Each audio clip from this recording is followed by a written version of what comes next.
This is why choosing yourself feels so uncomfortable. Even when you know you're right, guilt shows up and makes you question everything. In this video, I'll explain why your brain reacts this way and how to stop feeling selfish for protecting your peace. Let's be honest for a second. Have you ever finally said no, and then immediately felt like the worst human being alive? Like you cancel one plan, set one boundary, choose rest one time, and suddenly your brain is like, wow, so we're a villain now. You could literally be doing the healthiest thing possible for yourself, and your mind still goes, okay, but what if they're sad? What if they think I'm rude? What if I'm being dramatic?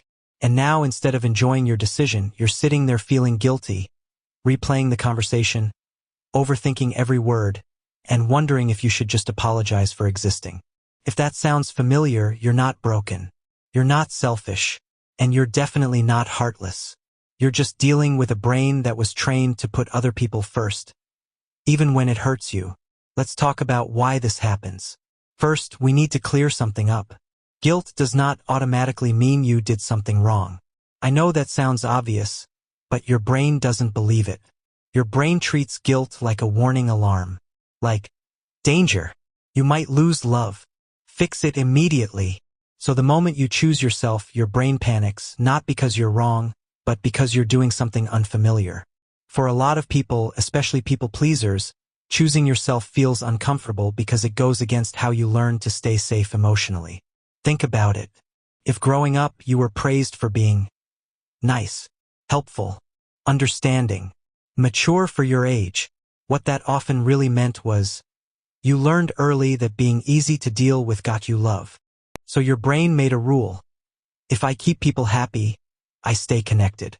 If I disappoint people, I risk rejection. That rule doesn't magically disappear when you become an adult. It just gets louder when you finally start doing something different. That's why choosing yourself feels so wrong at first. Not because it is wrong, but because it breaks an old survival pattern. And here's where it gets tricky. Your brain doesn't care if something is healthy. Your brain cares if something is familiar. Familiar pain feels safer than unfamiliar peace. Let me say that again because this one hits hard. Familiar pain feels safer than unfamiliar peace. If you're used to overgiving, over-explaining, and putting yourself last, that discomfort is familiar. Your brain knows how to survive there. But peace? Boundaries? Saying no without explaining yourself? That's new territory. And your brain goes, yeah, we don't trust this yet. So it sends guilt to pull you back. Now let's talk about how guilt actually shows up in real life. It looks like replying to messages even when you're exhausted. Staying in conversations you want to leave. Saying yes when every part of you wants to say no. Explaining your decisions way too much. Feeling responsible for other people's emotions. You're not doing these things because you want to. You're doing them because somewhere along the way, you learned that your needs were less important than keeping the peace. And choosing yourself threatens that identity. Because if you stop overgiving, if you stop fixing, if you stop bending, who are you then? This is where the guilt really comes from. Not from the action, but from the fear of who you might become if you stop. A lot of people worry that if they choose themselves, they'll turn into someone cold, selfish, or uncaring. But that's not what actually happens. Choosing yourself doesn't make you mean. It makes you honest. It just feels harsh at first because you're used to abandoning yourself quietly.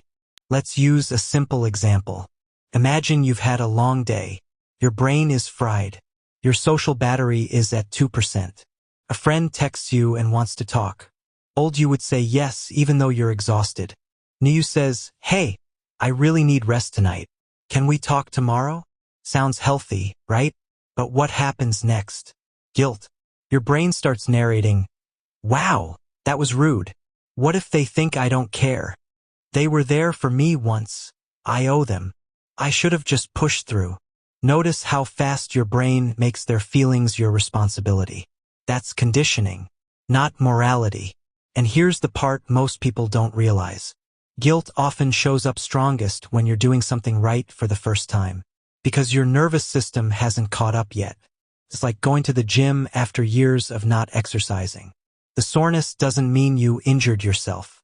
It means you're using muscles that were ignored. Boundaries are the same. They hurt before they feel normal. Now let's talk about the biggest lie guilt tells you.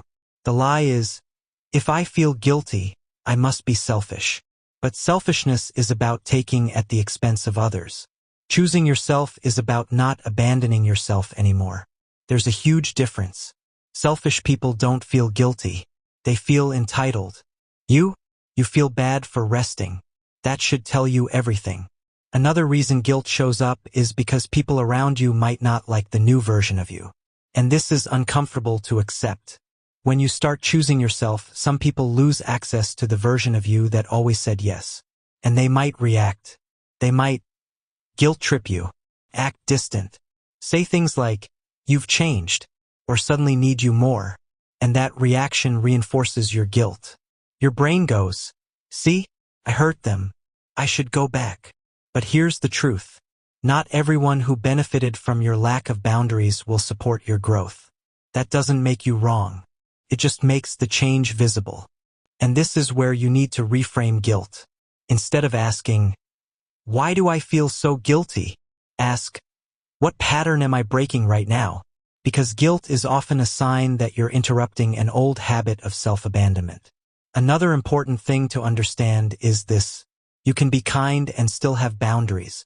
You can be loving and still say no. You can care deeply and still choose yourself. These things are not opposites. They just feel like opposites if you were taught that love requires self-sacrifice. And a lot of people were. Especially people who grew up being the emotional support, the peacemaker, the strong one. You weren't taught how to rest.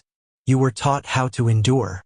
So now when you stop enduring, guilt shows up like, excuse me? Since when do we do this? Here's a small but powerful mindset shift that helps. Guilt doesn't mean stop. Guilt means pause and ask, is this aligned with who I'm becoming? Sometimes the answer will be yes. Sometimes it will be no. But guilt alone should never be the decision maker. Because guilt is loud, but it's not always wise. Another thing that helps is realizing this. You are allowed to disappoint people in order to stay connected to yourself. Read that again. You are allowed to disappoint people in order to stay connected to yourself. Discomfort is part of growth. If you avoid it completely, you stay stuck. Now, does this mean you'll never feel guilty again? No. Guilt doesn't disappear overnight, but it does change. At first, guilt feels overwhelming. Then it feels uncomfortable but manageable.